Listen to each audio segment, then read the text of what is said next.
Ladies and gentlemen, good evening. A few days ago, the Organization of Petroleum Exporting Countries, OPEC, and non-OPEC ministers met in Vienna. They agreed to cut production by 2 million barrels a day starting from November. The United States said it was disappointed in the decision. Today, I'm very delighted to meet His Excellency Haitham Ghais, Secretary General of OPEC. Good evening, sir, and thank you very much for being with us. Thank you very much for having me and giving me the chance to speak to you and to your viewers. Thank you. According to the last statement of OPEC+, uncertainty is still surrounding the global economic and oil market outlooks. Could you tell us more about this? Absolutely. Thank you for highlighting this point. And this is exactly one of the main reasons we took that decision on October 5th. There's a lot of uncertainty and things are not clear. However, we see headwinds. We see signs of economic slowdown growth globally, talks about recession, and of course this has implications for demand for oil. As you've seen maybe, or you've noticed in our latest monthly report, OPEC has reduced its forecast for demand growth for this year and for next year. And OPEC is not alone in this direction. The IEA also reduced its forecast for demand growth in 2023 by around 500,000 barrels a day. Other agencies as well. I think it's clear, the writing is on the wall, as they say. There is a lot of pressure on the global economy for many reasons.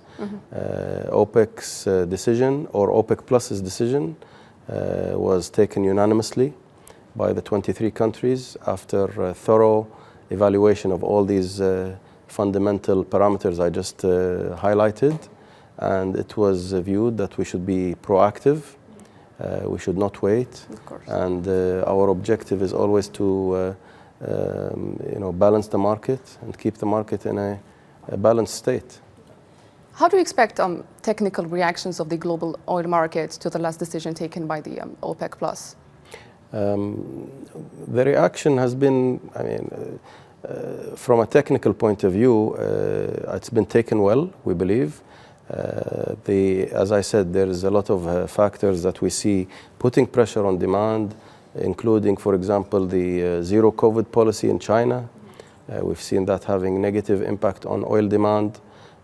We've seen the global economic forecasts all being revised downwards lately. That will have implications for oil demand growth this year and next year. And I think from a technical perspective, as you highlighted in your question, this is a sign that OPEC is proactive, OPEC is preemptive, and we are taking the right decisions to make sure that there is enough stability in the market. Let's and talk there is about no oversupply in the market, nor undersupply as well. Okay, so moving on to political reactions. The decision drew a lot of criticism, especially from the consuming countries. How do you look at these reactions? Well, I want to underline the fact that we take our decisions purely on technical parameters. After thorough technical evaluation, analysis of forecasts, and this is the basis for our decision. And all our previous decisions. We have taken decisions in the past, for example, during 2020 when COVID destroyed global oil demand. You recall in April or May 2020, global oil demand dropped by nearly 30%, nearly 29 or 30 million barrels a day. OPEC Plus stepped in to save the day. We cut our production by around 10 million barrels a day, the 23 countries. It was a historical decision. It was welcomed by the G7, by many other countries. And this is the role that we have been playing in trying to make sure that the market is well balanced at all times. The Financial Times described the last decision as a move against the United States. They said it's a oil war. Telling this to go back to fundamentals. OPEC, as Your Excellency have said in the beginning, is an organization that aims to stabilize the market, to set a fair price between producers, and consumers. It seems hard, it seems difficult to satisfy the consumers with OPEC philosophy, doesn't it? It's not hard. Again, I want to go back to the fundamentals. And if I may correct something that you just stated, that we don't strive to set any price at all in OPEC. We don't look at a price that is, as you said, fair between producers and consumers. The price is set by the market. We aim at stabilizing, making sure that the market is balanced in terms of supply and demand. And after careful consideration for all the technical parameters, as we have highlighted earlier on. So this is something that we have been doing for 62 years in OPEC. It is not something new. Our decisions have been welcome in the past, always, as I said earlier on, especially our historical decision taken in April of 2020. This is the role of OPEC Plus now in cooperation between OPEC and the non-OPEC producers. We see what the market forecasts are, we analyze them carefully, and we take technical decisions that are done always by unanimous decision by all the 23 member countries. Okay. Mr. Ghais, you're visiting Algeria to discuss global oil market issues with the Algerian Minister of Energy and CEO of the Algerian national company, oil company, of course, Sonatrach. How do you evaluate Algeria's role in the consensus within OPEC and non-OPEC members since 2016? Well, I personally and all the OPEC member countries and the non-OPEC members as well with us in the Declaration of Cooperation, we really value and highly appreciate Algeria's role. It's a proactive role, it's a supportive role, consensus builder role, which is really appreciated. And this is not something that is new for Algeria. It is a historical role that Algeria has always played in many of the historical OPEC decisions, and most recently in the 2016 OPEC Plus decision. Let me just say, since I'm here in Algeria, that the first cornerstone of today's agreement, the OPEC Plus agreement, actually started from Algeria in September 2016, and Algeria played a role in the lead up and run up to the signing of the Declaration of Cooperation in December 2016. Algeria chaired the high-level working committee that put all the frameworks and the elements of the implementation and the monitoring of this agreement.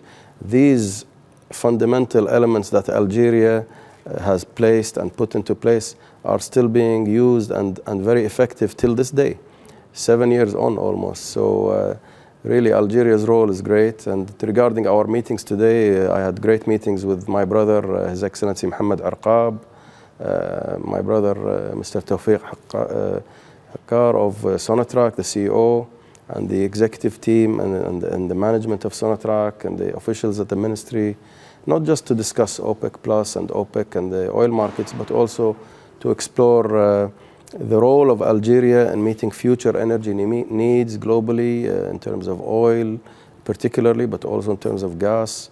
The opportunities that are available in Algeria are great.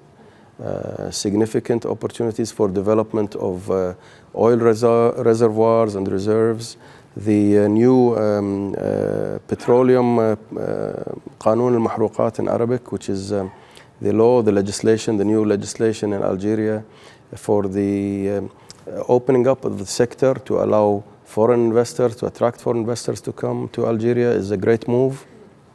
Highly commendable, and I think it will contribute a lot to bringing in expertise, to bring in some companies to work together with the competent people in Sonatrach and the ministry here in Algeria to further develop the investments that are required in the Algerian energy sector. And I believe this is part of our mission. Algeria believes in this mission. Algeria is supportive of the mission that we have to invest, we have to invest, we have to invest. The world will continue to need oil by 2045, 2050 and onwards. Oil will play an essential role. Algeria is playing and will continue to play an essential role as a part of OPEC. There is a talk, and the group. If I may interrupt, there is a talk about energy transition right now, and it's a main issue for politicians, economists, and even specialists. What is the approach of OPEC to deal with this? OPEC believes in energy transition. OPEC is not at all against energy transition. We believe there should be an orderly transition. We believe that the transition should be well planned, well managed. Many of our OPEC member countries actually embrace the move to renewables. We have many examples. I could sit here for half an hour and list a lot of projects in many OPEC member countries. using renewable energy. However, we believe that there is a role for oil to be played. Technology can be used to make oil cleaner, to decarbonize oil in our operations. This is essential because oil is abundant, it's a cheap resource, it's available, and the world can use oil for many, many years to come and should use oil. We believe that all forms of energy and all sources of energy will be required. So in no way does OPEC believe that the energy transition should be exclusive of any form of energy. We believe that all forms of energy must be included in this transition. All voices of the major players in the energy, all stakeholders' voices must be heard. And this is a good opportunity for us coming up into the meetings in COP27 and inshallah very soon in Egypt to make the voice of OPEC heard. We have to speak our voice and express our views to make sure that all stakeholders are heard.